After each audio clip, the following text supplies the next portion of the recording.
25장. 그런데 하늘나라는 저마다 등불을 들고 신랑을 맞으러 나간 10처녀에 비길 수 있을 것이다. 그 가운데 5은 어리석고 5은 슬기로웠다. 어리석은 처녀들은 등불은 가졌으나 기름은 갖고 있지 않았다. 그러나 슬기로운 처녀들은 자기들의 등불과 함께 통에 기름도 마련하였다. 신랑이 늦어지니 처녀들은 모두 졸다가 잠이 들었다. 그런데 한밤중에 외치는 소리가 났다. 보아라, 신랑이다. 나와서 맞이하여라. 그때 그 처녀들이 모두 일어나서 제 등불을 손질하였다. 미련한 처녀들이 슬기로운 처녀들에게 말하기를 우리 등불이 꺼져가니 너희의 기름을 좀 나누어다오 하였다. 그러나 슬기로운 처녀들이 대답을 하였다. 그렇게 하면 우리에게나 너희에게나 다 모자랄 터이니 안 된다. 차라리 기름 장수들에게 가서 사서 써라. 미련한 처녀들이 기름을 사러 간 사이에 신랑이 왔다. 준비하고 있던 처녀들은 신랑과 함께 혼인잔치에 들어가고 문은 닫혔다. 그 뒤에 나머지 처녀들이 와서 주님, 주님, 문을 열어주십시오 하고 애원하였다. 그러나 신랑이 대답하기를 내가 진정으로 너희에게 말한다. 나는 너희를 알지 못한다 하였다. 그러므로 깨어 있어라. 너희는 그날과 그 시각을 알지 못하기 때문이다. 또 하늘나라는 이런 사정과 같다. 어떤 사람이 여행을 하면서 자기 종들을 불러서 자기의 재산을 그들에게 맡겼다. 그는 각 사람의 능력을 따라 한 사람에게는 5달란트를 주고 또 한 사람에게는 2달란트를 주고 또 다른 한 사람에게는 1달란트를 주고 떠났다.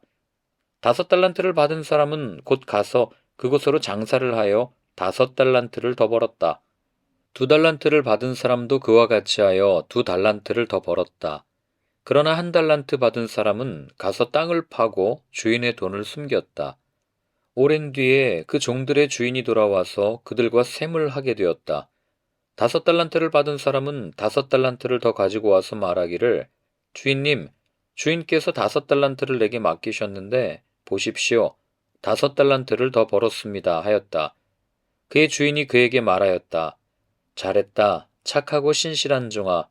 네가 적은 일에 신실하였으니 이제 내가 많은 일을 네게 맡기겠다. 와서 주인과 함께 기쁨을 누려라. 2달란트를 받은 사람도 다가가서 주인님, 주인님께서 2달란트를 내게 맡기셨는데 보십시오. 2달란트를 더 벌었습니다 하고 말하였다. 그의 주인이 그에게 말하였다. 잘했다. 착하고 신실한 종아. 네가 적은 일에 신실하였으니 이제 내가 많은 일을 네게 맡기겠다. 와서 주인과 함께 기쁨을 누려라. 그러나 1달란트를 받은 사람은 다가와서 말하였다. 주인님, 나는 주인이 굳은 분이시라 심지 않은 데서 거두시고 뿌리지 않은 데서 모으시는 줄로 알고 무서워하여 물러가서 그 달란트를 땅에 숨겨 두었습니다. 보십시오. 여기에 그 돈이 있으니 받으십시오. 그러자 그의 주인이 그에게 말하였다. 악하고 게으른 종아, 너는 내가 심지 않은 데서 거두고 뿌리지 않은 데서 모으는 줄 알았다. 그렇다면 너는 내 돈을 돈놀이하는 사람에게 맡겼어야 했다. 그랬더라면 내가 와서 내 돈에 이자를 붙여 받았을 것이다. 그에게서 그 1달란트를 빼앗아서 10달란트 가진 사람에게 주어라. 가진 사람에게는 더 주어서 넘치게 하고 갖지 못한 사람에게는 있는 것마저 빼앗을 것이다. 이 쓸모없는 종을 바깥 어두운 데로 내쫓아라. 거기서 슬피 울며 이를 가는 일이 있을 것이다. 인자가 모든 천사와 더불어 영광에 둘러싸여서 올 때 그는 자기의 영광의 보좌에 앉을 것이다. 그는 모든 민족을 그의 앞에 불러 모아 목자가 양과 염소를 가르듯이 그들을 갈라서 양은 그의 오른쪽에 염소는 그의 왼쪽에 세울 것이다. 그때 임금은 자기 오른쪽에 있는 사람들에게 말하기를 내 아버지께 복을 받은 사람들아 와서 창세 때로부터 너희를 위하여 준비한 이 나라를 차지하여라.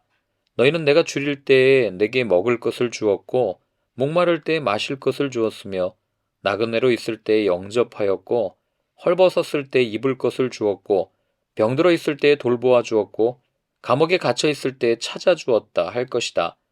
그때 의인들은 그에게 대답하기를 주님, 우리가 언제 주님께서 줄이신 것을 보고 잡수실 것을 드리고 목마르신 것을 보고 마실 것을 드리고 나그네 되신 것을 보고 영접하고 헐벗으신 것을 보고 입을 것을 드리고 언제 병드시거나 감옥에 갇히신 것을 보고 찾아갔습니까? 하고 말할 것이다. 임금이 그들에게 말하기를 내가 진정으로 너희에게 말한다. 너희가 여기 내 형제자매 가운데 지극히 보잘것없는 사람 하나에게 한 것이 곧 내게 한 것이다 할 것이다. 그때 임금은 왼쪽에 있는 사람들에게도 말할 것이다. 저주받은 자들아, 내게서 떠나서 악마와 그 졸개들을 가두려고 준비한 영원한 불 속으로 들어가라. 너희는 내가 줄일 때에 내게 먹을 것을 주지 않았고, 목마를 때에 마실 것을 주지 않았고, 나그네로 있을 때에 영접하지 않았고, 헐벗었을 때 입을 것을 주지 않았고, 병들어 있을 때나 감옥에 갇혀 있을 때에 찾아주지 않았다. 그때 그들도 이렇게 말할 것이다. 주님, 우리가 언제 주님께서 굶주리신 것이나 목마르신 것이나 나그네 되신 것이나 헐벗으신 것이나 병드신 것이나 감옥에 갇히신 것을 보고도 돌보아드리지 않았다는 것입니까? 그때 임금이 그들에게 대답하기를 내가 진정으로 너희에게 말한다. 여기 이 사람들 가운데서 지극히 보잘것없는 사람 하나에게 하지 않은 것이 곧 내게 하지 않은 것이다 하고 말할 것이다. 그리하여 그들은 영원한 형벌로 들어가고 의인들은 영원한 생명으로 들어갈 것이다. 26장 예수께서 이 모든 말씀을 마치셨을 때에 자기 제자들에게 말씀하셨다. 너희가 아는 대로 이틀이 지나면 유월절인데 인자가 넘겨져서 십자가에 달릴 것이다. 그 즈음에 대제사장들과 백성의 장로들이 가야바라는 대제사장의 관저에 모여서 예수를 속임수로 잡아서 죽이려고 모의하였다. 그러나 그들은 백성 가운데서 소동이 일어날지도 모르니 명절에는 하지 맙시다 하고 말하였다. 그런데 예수께서 베다니에서 나병 환자 시몬의 집에 계실 때에 한 여자가 매우 값진 향유 한 옥합을 가지고 와서는 음식을 잡수시고 계시는 예수의 머리에 부었다. 그런데 제자들이 이것을 보고 분개하여 말하였다. 왜 이렇게 낭비하는 거요? 이 향유를 비싼 값에 팔아서 가난한 사람들에게 줄 수 있었을 텐데요. 예수께서 이것을 보시고 그들에게 말씀하셨다. 왜 이 여자를 괴롭히느냐? 그는 내게 아름다운 일을 하였다. 가난한 사람들은 늘 너희와 함께 있지만 나는 늘 너희와 함께 있는 것이 아니다. 이 여자가 내 몸에 향유를 부은 것은 내 장례를 치르려고 한 것이다. 내가 진정으로 너희에게 말한다. 온 세상 어디서든지 이 복음이 전파되는 곳에서는 이 여자가 한 일도 전해져서 그를 기억하게 될 것이다. 그때 12제자 가운데 하나인 가룟 사람 유다라는 자가 대제사장들에게 가서 이렇게 말하였다. 내가 예수를 여러분에게 넘겨주면 여러분은 내게 무엇을 주실 작정입니까? 그들은 유다에게 은돈 30잎을 셈하여 주었다. 그때부터 유다는 예수를 넘겨주려고 기회를 노리고 있었다. 무교절 첫째 날에 제자들이 예수께 다가와서 말하였다. 우리가 선생님께서 유월절 음식을 잡수시게 준비하려고 하는데 어디에다 하기를 바라십니까? 예수께서 말씀하셨다. 성 안으로 아무를 찾아가서 선생님께서 말씀하시기를 내 때가 가까워졌으니 내가 그대의 집에서 제자들과 함께 유월절을 지키겠다고 하십니다 하고 그에게 말하여라. 그래서 제자들은 예수께서 그들에게 분부하신 대로 하여 유월절을 준비하였다. 저녁 때가 되어서 예수께서는 12제자와 함께 식탁에 앉아 계셨다. 그들이 먹고 있을 때에 예수께서 말씀하셨다. 내가 진정으로 너희에게 말한다. 너희 가운데 한 사람이 나를 넘겨줄 것이다. 그들은 몹시 걱정이 되어 저마다 주님 나는 아니지요 하고 말하기 시작하였다. 예수께서 대답하셨다. 나와 함께 이 대접에 손을 담근 사람이 나를 넘겨줄 것이다. 인자는 자기에 관하여 성경에 기록되어 있는 대로 떠나가지만 인자를 넘겨주는 그 사람은 화가 있다. 그 사람은 차라리 태어나지 않았더라면 자기에게 좋았을 것이다. 예수를 넘겨줄 사람인 유다가 말하기를 선생님 나는 아니지요 하니 예수께서 그에게 네가 말하였다 하고 대답하셨다. 그들이 먹고 있을 때에 예수께서 빵을 들어서 축복하신 다음에 떼어서 제자들에게 주시고 말씀하셨다. 받아서 먹어라. 이것은 내 몸이다. 또 잔을 들어서 감사기도를 드리신 다음에 그들에게 주시고 말씀하셨다. 모두 돌려가며 이 잔을 마셔라. 이것은 죄를 사하여 주려고 많은 사람을 위하여 흘리는 나의 피, 곧 언약의 피다. 내가 너희에게 말한다.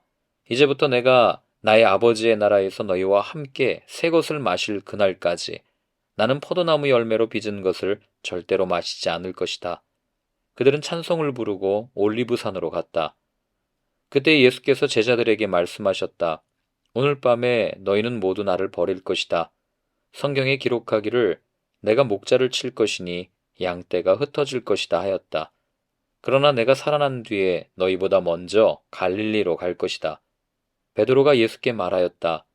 비록 모든 사람이 다 주님을 버릴지라도 나는 절대로 버리지 않겠습니다. 예수께서 그에게 말씀하셨다. 내가 진정으로 네게 말한다. 오늘 밤에 닭이 울기 전에 네가 3번 나를 모른다고 할 것이다. 베드로가 예수께 말하였다. 주님과 함께 죽는 한이 있을지라도 절대로 주님을 모른다고 하지 않겠습니다. 그리고 다른 제자들도 모두 그렇게 말하였다. 그때 예수께서 제자들과 함께 겟세마네라고 하는 곳에 가서 그들에게 말씀하셨다. 내가 저기 가서 기도하는 동안에 너희는 여기에 앉아 있어라. 그리고 베드로와 세베대의 2 아들을 데리고 가서 근심하며 괴로워하기 시작하셨다. 그때 예수께서 그들에게 말씀하셨다. 내 마음이 괴로워 죽을 지경이다. 너희는 여기에 머무르며 나와 함께 깨어 있어라. 예수께서는 조금 더 나아가서 얼굴을 땅에 대고 엎드려서 기도하셨다. 나의 아버지, 하실 수만 있으시면 이 잔을 내게서 지나가게 해주십시오. 그러나 내 뜻대로 하지 마시고 아버지의 뜻대로 해주십시오. 그리고 제자들에게 와서 보시니 그들은 자고 있었다. 그래서 베드로에게 말씀하셨다. 이렇게 너희는 1시간도 나와 함께 깨어 있을 수 없느냐? 시험에 빠지지 않도록 깨어서 기도하여라. 마음은 원하지만 육신이 약하구나. 예수께서 다시 2번째로 가서 기도하셨다. 나의 아버지, 내가 마시지 않고서는 이 잔이 내게서 지나갈 수 없는 것이면 아버지의 뜻대로 해주십시오. 예수께서 다시 와서 보시니 그들은 자고 있었다. 그들은 너무 졸려서 눈을 뜰 수 없었던 것이다. 예수께서는 그들을 그대로 두고 다시 가서 또다시 같은 말씀으로 3번째로 기도하셨다. 그리고 제자들에게 와서 그들에게 말씀하셨다. 이제 남은 시간은 자고 쉬어라. 보아라, 때가 이르렀다. 인자가 죄인들의 손에 넘어간다. 일어나서 가자. 보아라, 나를 넘겨줄 자가 가까이 왔다. 예수께서 아직 말씀하고 계실 때 12제자 가운데 하나인 유다가 왔다. 대제사장들과 백성의 장로들이 보낸 무리가 칼과 몽둥이를 들고 그와 함께 하였다. 그런데 예수를 넘겨줄 자가 그들에게 암호를 정하여 주기를 내가 입을 맞추는 사람이 바로 그 사람이니 그를 잡으시오 하고 말해 놓았다. 유다가 곧바로 예수께 다가가서 안녕하십니까 선생님 하고 말하고 그에게 입을 맞추었다. 예수께서 그에게 친구여 무엇하러 여기에 왔느냐 하고 말씀하시니 그들이 다가와서 예수께 손을 대어 붙잡았다. 그때 예수와 함께 있던 사람들 가운데 한 사람이 손을 뻗쳐 자기 칼을 빼어 대제사장의 종을 내리쳐서 그 귀를 잘랐다. 그때 예수께서 그에게 말씀하셨다. 네 칼을 칼집에 도로 꽂아라. 칼을 쓰는 사람은 모두 칼로 망한다. 너희는 내가 나의 아버지께 당장에 12군단 이상의 천사들을 내 곁에 세워주시기를 청할 수 있다고 생각하지 않느냐. 그러나 그렇게 되면 이런 일이 반드시 일어나야 한다고 한 성경 말씀이 어떻게 이루어지겠느냐. 그때 예수께서 무리에게 말씀하셨다.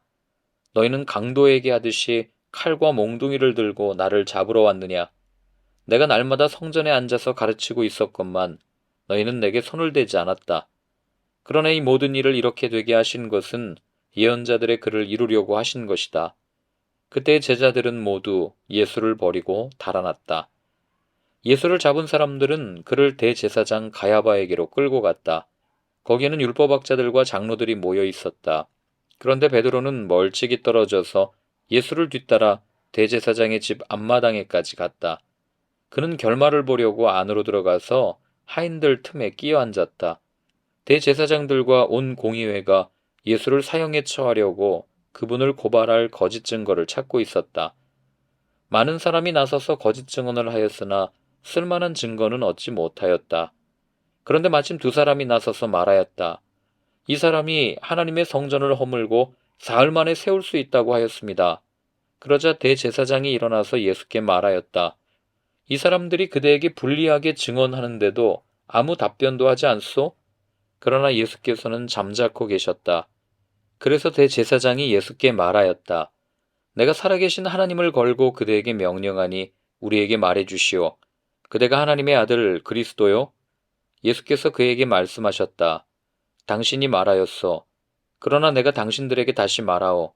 이제로부터 당신들은 인자가 권능의 보좌 오른쪽에 앉아 있는 것과 하늘 구름을 타고 오는 것을 보게 될 것이요.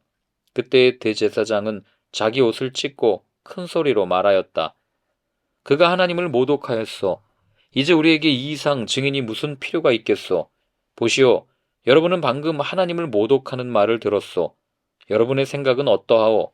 그러자 그들이 대답하였다. 그는 사형을 받아야 합니다.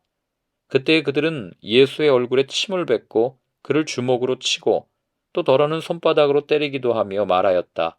그리스도야, 너를 때린 사람이 누구인지 알아맞추어 보아라.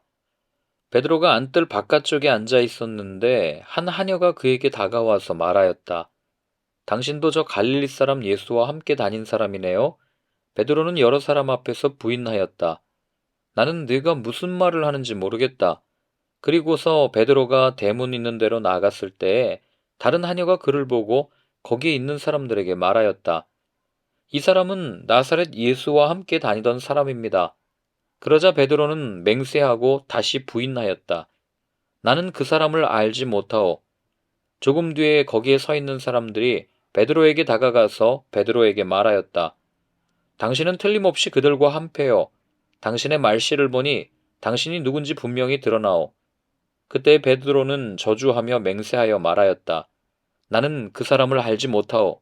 그러자 곧 닭이 울었다. 베드로는 닭이 울기 전에 네가 나를 3번 부인할 것이다 하신 예수의 말씀이 생각나서 바깥으로 나가서 몹시 울었다.